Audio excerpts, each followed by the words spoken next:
ਨਮਸਕਾਰ ਜੀ। ਧੰਨ ਧੰਨ ਸਤਿਗੁਰੂ ਤੇਰਾ ਹੀ ਆਸਰਾ ਜੀ। ਕੀ ਨਾਮ ਹੈ ਜੀ ਤੁਹਾਡਾ? ਮੇਰਾ ਨਾਂ ਜੀ ਰਜੀਵ ਗੁਪਤਾ ਇੰਸਾ ਹੈ ਜੀ। ਕਿੱਥੋਂ ਦੇ ਰਹਿਣ ਵਾਲੇ ਹੋ ਜੀ? ਮੈਂ ਸ਼੍ਰੀ ਮੁਕਤਸਰ ਸਾਹਿਬ ਤੋਂ ਬਿਲੋਂਗ ਕਰਦਾ ਹਾਂ। ਤੁਸੀਂ ਡੇਰਾ ਸੱਚਾ ਸੌਦਾ ਨਾਲ ਕਦੋਂ ਜੁੜੇ ਜੀ? 28 ਫਰਵਰੀ 2002 ਉਹ ਭਾਗਾਂ ਵਾਲਾ ਦਿਨ ਸੀ ਜਿਸ ਦਿਨ ਮੈਂ ਡੇਰਾ ਸੱਚਾ ਸੌਦਾ ਦੇ ਨਾਲ ਜੁੜਿਆ ਸੀ ਜੀ। ਤੁਸੀਂ ਡੇਰਾ ਸੱਚਾ ਸੌਦਾ ਜੁੜਨ ਤੋਂ ਪਹਿਲਾਂ ਕਿਸ ਦੀ ਪੂਜਾ ਕਰਦੇ ਸੀ? ਮੈਂ ਜੀ ਡੇਰਾ ਸੱਚਾ ਸੌਦਾ ਨਾਲ ਜੁੜਨ ਤੋਂ ਪਹਿਲਾਂ ਆਪਣੇ ਧਰਮ ਦੇ ਅਨੁਸਾਰ ਹਿੰਦੂ ਰੀਤੀ ਰਿਵਾਜਾਂ ਨੂੰ ਮੰਨਦਾ ਸੀ ਅਤੇ ਉਹਨਾਂ ਦੇ ਅਨੁਸਾਰ ਹੀ ਚੱਲਦਾ ਸੀ।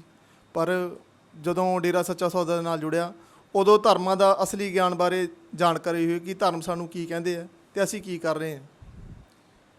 ਅੱਛਾ ਜੀ, ਅਤੇ ਤੁਹਾਨੂੰ ਡੇਰਾ ਸੱਚਾ ਸੌਦਾ ਨਾਲ ਜੁੜਨ ਤੋਂ ਬਾਅਦ ਕੀ ਲਾਭ ਹੋਏ? ਡੇਰਾ ਸੱਚਾ ਸੌਦਾ ਦੇ ਨਾਲ ਜੁੜਨ ਤੋਂ ਬਾਅਦ ਹੀ ਅਸਲ ਵਿੱਚ ਜੋ ਜ਼ਿੰਦਗੀ ਦਾ ਮਕਸਦ ਹੈ ਉਸ ਬਾਰੇ ਪਤਾ ਚੱਲਿਆ, ਕਿਉਂਕਿ ਉਸ ਤੋਂ ਪਹਿਲਾਂ ਤਾਂ ਅਸੀਂ ਸਿਰਫ ਸਵਾਰਥ ਦੇ ਨਾਲ ਜੁੜੇ ਹੋਏ ਸੀ, ਦੁਨੀਆਦਾਰੀ ਦੇ ਕੰਮ ਸਿਰਫ ਕਰਦੇ ਸੀ। ਪਰ ਡੇਰਾ ਸੱਚਾ ਸੌਦਾ ਦੇ ਨਾਲ ਜੁੜ ਕੇ ਸਾਨੂੰ ਇਸ ਗੱਲ ਦਾ ਪਤਾ ਲੱਗਿਆ ਕਿ ਅਸਲ ਵਿੱਚ ਇਨਸਾਨ ਦਾ ਕੰਮ ਕੀ ਹੈ।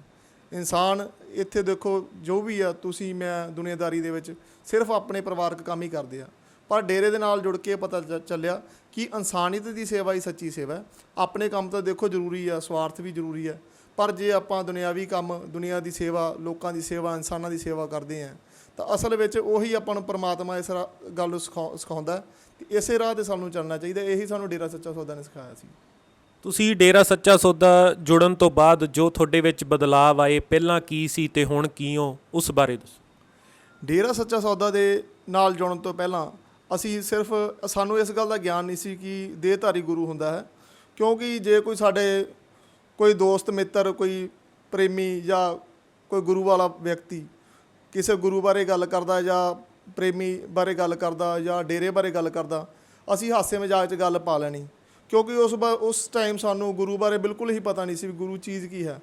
ਅਸੀਂ ਇਹ ਸੋਚਦੇ ਸੀਗੇ ਵੀ ਉਹ ਇਨਸਾਨ ਹੈ, ਸਾਡੇ ਵਰਗਾ ਇਨਸਾਨ ਹੈ, ਅਤੇ ਅਸੀਂ ਹਾਸੇ ਦੇ ਵਿੱਚ ਗੱਲ ਪਾ ਲੈਣਾ ਅਤੇ ਅਸੀਂ ਰੋਕਦੇ ਸੀਗੇ ਵੀ ਯਾਰ ਤੁਸੀਂ ਕਿਉਂ ਜਾਂਦੇ ਡੇਰਿਆਂ ਦੇ ਵਿੱਚ, ਡੇਰਿਆਂ 'ਚ ਕੀ ਪਿਆ। ਪਰ ਜਦੋਂ ਕੋਈ ਇਹੋ ਜਿਹਾ ਭਾਗਾਂ ਵਾਲਾ ਟਾਈਮ ਆਇਆ ਅਤੇ ਉਦੋਂ ਮੈਨੂੰ ਪਤਾ ਲੱਗਿਆ ਵੀ ਸਤਿਗੁਰ ਕੀ ਚੀਜ਼ ਹੈ, ਸਤਿਗੁਰ ਦੀ ਕੀ ਮਹਿਮਾ ਹੈ। ਉਸ ਤੋਂ ਪਹਿਲਾਂ ਤਾਂ ਦੇਖੋ ਪਸ਼ੂਆਂ ਵਾਂਗੂ ਜ਼ਿੰਦਗੀ ਜਿਉਂਦੇ ਸੀ, ਪਰ ਜਦੋਂ ਤੋਂ ਡੇਰੇ ਨਾਲ ਜੁੜੇ ਆ ਉਦੋਂ ਪਤਾ ਲੱਗਿਆ ਸੱਚਮੁੱਚ ਹੀ ਡੇਰਾ ਸੱਚਾ ਸੌਦਾ ਹੈ। ਤੁਸੀਂ ਡੇਰੇ ਸੱਚੇ ਸੌਦੇ ਨਾਲ ਜੁੜੇ ਅਤੇ ਤੁਹਾਡੀ ਜ਼ਿੰਦਗੀ ਦੇ ਵਿੱਚ ਕੋਈ ਇਹੋ ਜਿਹੇ ਪਲ, ਕ੍ਰਿਸ਼ਮੇ, ਕੋਈ ਉਸ ਬਾਰੇ ਤੁਸੀਂ ਦੱਸਣਾ ਚਾਹੋਗੇ? ਡੇਰਾ ਸੱਚਾ ਸੌਦਾ ਬਾਰੇ ਤਾਂ ਜੇ ਤਾਂ ਗੱਲ ਕਰੀਏ ਜੀ ਤਾਂ ਦੇਖੋ ਗ੍ਰੰਥ ਹੀ ਭਰ ਜਾਣਾ, ਇੰਨੇ ਜ਼ਿਆਦਾ ਕ੍ਰਿਸ਼ਮੇ ਜ਼ਿੰਦਗੀ 'ਚ ਹੋਏ ਆ ਜਿਹਦੇ ਬਾਰੇ ਬਿਆਨ ਹੀ ਨਹੀਂ ਕਰ ਸਕਦੇ। ਜੇ ਕਿਸੇ ਨੂੰ ਅਸੀਂ ਦੱਸਦੇ ਹਾਂ, ਕੁਛ ਲੋਕ ਤਾਂ ਇਹ ਸੋਚਦੇ ਆ ਵੀ ਯਾਰ ਇਹ ਝੂਠ ਬੋਲ ਰਹੇ ਆ, ਅਤੇ ਕੁਛ ਲੋਕ ਸੋਚਦੇ ਵੀ ਇਹ ਸੱਚ ਵੀ ਹੋ ਸਕਦਾ, ਪਰ ਬਹੁਤ ਹੀ ਜ਼ਿਆਦਾ ਕ੍ਰਿਸ਼ਮੇ ਹੋਏ, ਜਿਨ੍ਹਾਂ ਵਿੱਚੋਂ ਮੈਂ ਤੁਹਾਨੂੰ ਇੱਕ ਕ੍ਰਿਸ਼ਮਾ ਜੋ ਤੁਹਾਨੂੰ ਸੁਣਾਉਣ ਜਾ ਰਿਹਾ। ਉਸ ਵਿੱਚ ਇਹ ਹੈ ਜੀ, ਜਦੋਂ ਮੈਂ ਨਾਮ ਲਿਆ ਤਾਂ ਮੇਰਾ ਜਿਹੜਾ ਸਹੁਰਾ ਪਰਿਵਾਰ ਉਹ ਕਿ ਨੌਨ ਪ੍ਰੇਮੀ ਪਰਿਵਾਰ ਸੀ, ਉਹਨਾਂ ਦੇ ਪਰਿਵਾਰ ਵਾਲੇ ਬਿਲਕੁਲ ਹੀ ਮੰਨਦੇ ਨਹੀਂ ਸੀਗੇ। ਤਾਂ ਮੇਰੇ ਘਰ ਸਤਿਗੁਰ ਨੇ ਪੁੱਤਰ ਦੀ ਦਾਤ ਬਖਸ਼ੀ। ਉਸ ਤੋਂ ਬਾਅਦ ਮੇਰਾ ਬੇਟਾ ਬਿਮਾਰ ਰਹਿਣ ਲੱਗਿਆ, ਤਾਂ ਕਾਫੀ ਵਾਰ ਕਿਹਾ ਡੇਰੇ ਸੱਚੇ ਸੌਦੇ ਤੋਂ ਪ੍ਰਸ਼ਾਦ ਲੈ ਕੇ ਆਉਣੇ ਆ, ਤਾਂ ਵਾਰ-ਵਾਰ ਇਸ ਕਰਕੇ ਰਹਿ ਜਾਂਦਾ ਸੀ, ਕਿਉਂਕਿ ਕਿਸੇ ਅਸੀਂ ਵਿਅਕਤੀ ਨੂੰ ਕਿਹਾ ਸੀ ਪ੍ਰਸ਼ਾਦ ਲੈ ਕੇ ਆਓ, ਪਰ ਕੀ ਆ ਉਹ ਕਈ ਵਾਰੀ ਬਿਜ਼ੀ ਹੋਣ ਕਰਕੇ ਨਹੀਂ ਲਿਆ ਸਕੇ। ਤਾਂ ਮੈਂ ਸਤਿਗੁਰੂ ਜੀ ਨੂੰ ਅਰਦਾਸ ਕੀਤੀ, ਸਤਿਗੁਰੂ ਜੀ ਮੈਂ ਕਿਹਾ ਜੇ ਬੱਚਾ ਤਾਂ ਮੇਰਾ ਠੀਕ ਹੋ ਸਕਦਾ, ਜੇਕਰ ਸੱਚਮੁੱਚ ਤੁਹਾਡੇ ਹੱਥ ਦਾ ਪ੍ਰਸ਼ਾਦ ਹੋਵੇ ਤਾਂ ਸਤਿਗੁਰੂ ਜੀ ਨੇ ਇੱਕ ਕਿਰਪਾ ਕੀਤੀ, ਕਿਉਂਕਿ ਮੈਂ ਤਾਂ ਆਪਣੇ ਆਪ ਵੈਸੇ ਹੀ ਸੁਭਾਅ ਕੇ ਗੱਲ ਕੀਤੀ ਸੀਗੀ। ਅਤੇ ਮੈਂ ਮੁਕਤਸਰ ਦੇ ਵਿੱਚ ਗੁਰਦੁਆਰਾ ਸਾਹਿਬ ਸ਼੍ਰੀ ਟੁੱਟੀ ਗੰਢੀ ਸਾਹਿਬ ਵਿੱਚ ਜਦੋਂ ਗਿਆ ਤਾਂ ਮੇਰੇ ਵਾਈਫ ਮੇਰੇ ਨਾਲ ਸੀ। ਜਦੋਂ ਅਸੀਂ ਅੰਦਰ ਗਏ ਤਾਂ ਉਹ ਥੋੜ੍ਹਾ ਅੱਗੇ ਨਿਕਲ ਗਏ ਅਤੇ ਮੈਂ ਪਿੱਛੇ ਰਹਿ ਗਿਆ, ਅਤੇ ਮੈਂ ਉਹਨਾਂ ਨੇ ਜਦੋਂ ਆਵਾਜ਼ ਮਾਰੀ ਤਾਂ ਉਹਨਾਂ ਦੇ ਹੱਥ ਵਿੱਚ ਪ੍ਰਸ਼ਾਦ ਸੀ। ਮੈਂ ਉਹਨਾਂ ਨੂੰ ਕਿਹਾ ਵੀ ਆਹ ਪ੍ਰਸ਼ਾਦ ਕਿਵੇਂ ਆ। ਉਹ ਹਾਲਾਂਕਿ ਮੰਨਦੇ ਨਹੀਂ ਸੀ ਪਹਿਲਾਂ। ਉਹਨਾਂ ਨੇ ਜਦੋਂ ਕਿਹਾ, ਕਹਿੰਦੇ ਇਹ ਪ੍ਰਸ਼ਾਦ ਮੈਨੂੰ ਤਾਂ ਪਿਤਾ ਜੀ ਦੇ ਕੇ ਗਏ, ਗੁਰੂ ਜੀ ਦੇ ਕੇ ਗਏ ਆ, ਅਤੇ ਮੈਨੂੰ ਵੀ ਵਿਸ਼ਵਾਸ ਨਹੀਂ ਹੋਇਆ। ਮੈਂ ਕਿਹਾ ਵੀ ਇਹ ਤਾਂ ਹੋ ਹੀ ਨਹੀਂ ਸਕਦਾ, ਕਹਿੰਦੀ ਮੇਰੇ ਹੱਥ ਵਿੱਚ ਪ੍ਰਸ਼ਾਦ ਹੈ। ਅਤੇ ਉਹ ਬਿਲਕੁਲ ਜਦੋਂ ਕਿ ਮੰਨਦੀ ਨਹੀਂ ਸੀ, ਮੈਂ ਮੰਨਦਾ ਸੀਗਾ। ਤਾਂ ਜਦੋਂ ਅਸੀਂ ਉਹ ਬੱਚੇ ਨੂੰ ਪ੍ਰਸ਼ਾਦ ਦਿੱਤਾ, ਕਾਫੀ ਟਾਈਮ ਤੋਂ ਬੱਚਾ 3-4 ਸਾਲ ਤੋਂ ਬਿਮਾਰ ਸੀਗਾ, ਉਹ ਬੱਚਾ ਸਾਡਾ ਠੀਕ ਹੋ ਗਿਆ ਬਿਲਕੁਲ। ਉਸ ਤੋਂ ਬਾਅਦ ਉਹਨਾਂ ਦੀ ਸ਼ਰਧਾ ਵੀ ਜੁੜ ਗਈ। ਇਸ ਕਰਕੇ ਮੈਂ ਸਤਿਗੁਰੂ ਜੀ ਦਾ ਬਹੁਤ ਧੰਨਵਾਦ। ਬਹੁਤ ਹੀ ਜ਼ਿਆਦਾ ਕ੍ਰਿਸ਼ਮੇ ਹੋਏ ਜ਼ਿੰਦਗੀ 'ਚ। ਕ੍ਰਿਸ਼ਮੇ ਤਾਂ ਜੀ ਬਹੁਤ ਹੋਏ ਆ, ਪਰ ਉਹਦੇ ਵਿੱਚੋਂ ਹੁਣ ਤੁਹਾਨੂੰ ਇੱਕ ਕ੍ਰਿਸ਼ਮਾ ਹੋਰ ਸੁਣਾਉਣਾ ਕਿ ਮੇਰੇ ਵਾਈਫ ਅਤੇ ਬੱਚਿਆਂ ਦਾ ਅਸੀਂ ਵੀਜ਼ਾ ਅਪਲਾਈ ਕੀਤਾ ਸੀ, ਅਤੇ ਜਿਹਦੇ ਵਿੱਚ ਉਹ ਸਾਨੂੰ ਮੈਡਮ ਕਹਿੰਦੇ ਕਿ ਇਸ ਟਾਈਮ ਦੇ ਵਿੱਚ ਸਾਰੇ ਵੀਜ਼ੇ ਰਿਫਿਊਜ਼ ਹੋ ਰਹੇ ਆ ਅਤੇ ਤੁਸੀਂ ਫਾਈਲ ਨਾ ਲਗਾਓ।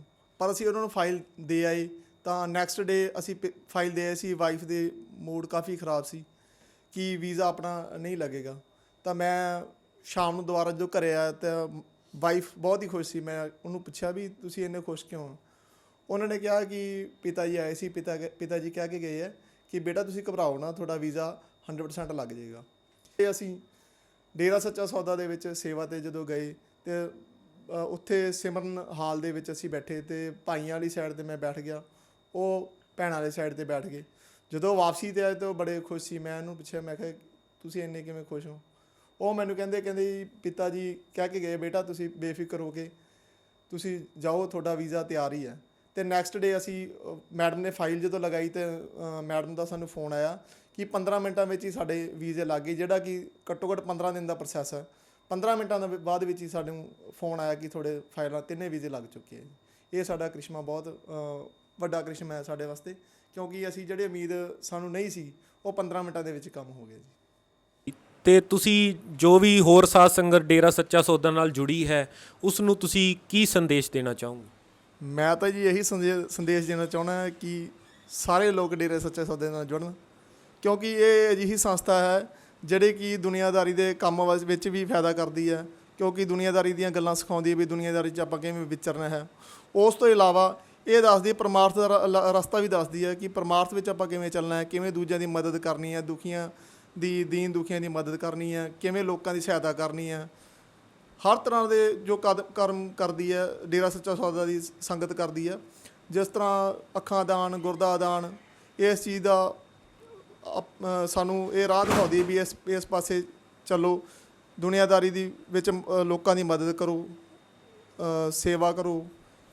ਹਰ ਇੱਕ ਤਰ੍ਹਾਂ ਦਾ ਜਿਸ ਤਰ੍ਹਾਂ ਕੋਈ ਬਲੱਡ ਦਾਨ ਕਰਨਾ ਹੈ, ਗੁਰਦਾ ਦਾਨ ਕਰਨਾ ਹੈ, ਅਤੇ ਮਾਨਵਤਾ ਭਲਾਈ ਦੇ ਹਰੇਕ ਕੰਮ ਦੁਨੀਆਦਾਰੀ ਵਿੱਚ ਮੈਂ ਤਾਂ ਉਹੋ ਜਿਹੀ ਕੋਈ ਸੰਸਥਾ ਨਹੀਂ ਦੇਖੀ ਜਿੱਥੇ ਵੀ ਆਪਾਂ ਕਹਿੰਦੇ ਮੈਂ ਗਿਣਾ ਹੀ ਨਹੀਂ ਸਕਦਾ ਇੰਨੇ ਕੰਮ ਕਰਦੀ ਹੈ। 146 ਮਾਨਵਤਾ ਭਲਾਈ ਦੇ ਕੰਮ ਡੇਰਾ ਸੱਚਾ ਸੌਦਾ ਕਰ ਰਹੀ ਹੈ। ਉਹਦੇ ਤਹਿਤ ਇਹ ਉਹਨਾਂ ਨੂੰ ਇੱਕ ਇੱਕ ਕਰਕੇ ਤਾਂ ਗਿਣਾਉਣਾ ਔਖਾ, ਪਰ ਮਤਲਬ ਤੁਸੀਂ ਇਹ ਦੇਖੋਗੇ ਵੀ ਇਹੋ ਜਿਹੀ ਸੰਸਥਾ ਮੈਨੂੰ ਲੱਗਦਾ ਕਿ ਦੁਨੀਆ 'ਚ ਕਿਤੇ ਵੀ ਹੈ ਨਹੀਂ। ਜੋ ਹੋਰ ਪ੍ਰੇਮੀ ਡੇਰਾ ਸੱਚਾ ਸੌਦਾ ਨਾਲ ਜੁੜੇ ਹਨ ਅੱਜ ਦੇ ਦਿਨਾਂ ਵਿੱਚ ਉਹਨਾਂ ਨੂੰ ਕੀ ਕਰਨਾ ਚਾਹੀਦਾ ਹੈ? ਜੋ ਅੱਜ ਦੇ ਟਾਈਮ ਦੇ ਵਿੱਚ ਦੇਖੋ ਜੀ ਕੋਵਿਡ-19 ਦਾ ਟਾਈਮ ਚੱਲ ਰਿਹਾ, ਉਸ ਵਿੱਚ ਪ੍ਰੇਮੀ ਜਿਸ ਤਰ੍ਹਾਂ ਸੈਨੀਟਾਈਜ਼ਰ ਦੀ ਸੇਵਾ ਕਰ ਰਹੇ ਆ, ਘਰਾਂ 'ਚ ਰਾਸ਼ਨ ਪਹੁੰਚਾਉਣ ਦੀ ਸੇਵਾ ਕੀਤੀ ਹੈ। ਉਸ ਤੋਂ ਇਲਾਵਾ ਪਸ਼ੂਆਂ ਨੂੰ ਜਿਵੇਂ ਚਾਰਾ ਪਾਉਂਦੇ ਆ, ਪਾਣੀ ਦੀ ਮਦਦ ਕਰ ਰਹੇ ਆ। ਇਸ ਤਰ੍ਹਾਂ ਜੋ ਵੀ ਸਰਕਾਰ ਹੁਕਮ ਦਿੰਦੀ ਆ ਉਹਦੇ ਮੁਤਾਬਕ ਪ੍ਰੇਮੀ ਸੇਵਾ ਕਰ ਰਹੇ ਆ, ਵੱਧ ਤੋਂ ਵੱਧ ਸੇਵਾ ਕਰ ਰਹੇ। ਮਨ 'ਚ ਬੜੀ ਖੁਸ਼ੀ ਚੜ੍ਹਦੀ ਹੈ ਵੀ ਐਡਾ ਸਾਡਾ ਸਤਿਗੁਰ ਪਿਆਰਾ ਜਿਹਨੇ ਸਾਨੂੰ ਇੰਨੀਆਂ ਗੱਲਾਂ ਸਿਖਾਈਆਂ, ਉਸ ਕਰਕੇ ਅਸੀਂ ਉਹਨਾਂ ਰਾਸਤੇ 'ਤੇ ਚੱਲ ਰਹੇ ਹਾਂ। ਅਤੇ ਸਾਨੂੰ ਬੜੀ ਖੁਸ਼ੀ ਮਹਿਸੂਸ ਹੁੰਦੀ ਹੈ ਜਦੋਂ ਸੇਵਾ ਕਰਦੇ ਹਾਂ, ਜਦੋਂ ਮਾਨਵਤਾ ਦੀ ਸੇਵਾ ਕਰਦੇ ਹਾਂ। ਸਾਨੂੰ ਐਂ ਲੱਗਦਾ ਵੀ ਦਿਨ ਹੱਸਦੇ ਹੱਸਦੇ ਨਿਕਲ ਗਿਆ ਅਤੇ ਰੂਹ ਨੱਚਦੀ ਹੈ। ਇਹ ਸੋਚਦੇ ਹਾਂ ਵੀ ਵਾਕਈ ਸਤਿਗੁਰ ਨੇ ਸਾਨੂੰ ਇਸ ਲਾਇਕ ਬਣਾਇਆ ਕਿ ਅਸੀਂ ਦੁਨੀਆਦਾਰੀ ਦੇ ਵਿੱਚ ਅਸੀਂ ਸੇਵਾ ਕਰਦੇ ਹਾਂ। ਤਾਂ ਲੋਕ ਵੀ ਇਸ ਗੱਲ ਨੂੰ ਕਹਿੰਦੇ ਵੀ ਹਾਂ ਵੀ ਤੁਹਾਡਾ ਸਤਿਗੁਰ ਪੂਰਨ ਹੈ ਜਿਹੜਾ ਤੁਹਾਨੂੰ ਇੰਨੀ ਗਿਆਨ ਦੇ ਰਿਹਾ। ਬਹੁਤ ਬਹੁਤ ਧੰਨਵਾਦ ਜੀ। ਧੰਨ ਸਤਿਗੁਰ ਜੀ।